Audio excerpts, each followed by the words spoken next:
इंदिरानगर परिसरातील पाथर्डी गाव सर्कल गजरा वृंदावन या बांधकाम साईट येथे कारच्या धडकेत स्कूल बसमधील 4 विद्यार्थी जखमी झाल्याची घटना 29 फेब्रुवारी रोजी दुपारी 3 वाजता घडली।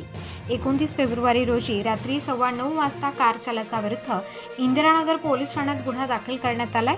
1 मार्च रोजी सकाळी 11 वाजता पोलिसांनी दिलेल्या माहितीनुसार महिंद्रा चारचाकीवरील वाहन चालक तुकाराम गंगाधर डेमसे राहणार पाथर्डी गाव यांच्या ताब्यातील चारचाकी भरधाव वेगाने चालवून पाथर्डी गाव सर्कल येथील गजरा वृंदावन या बांधकाम साईट समोर एका स्कूल बसला धडक दिली।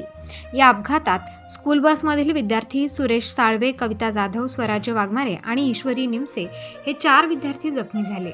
विद्यार्थ्यांच्या दुखापतीस तसेच वाहनाच्या नुकसानीस कारणीभूत झाल्याने इंदिरानगर पोलीस ठाण्यात कार चालक ढेमसे यांच्या विरुद्ध गुन्हा दाखल करण्यात आलाय।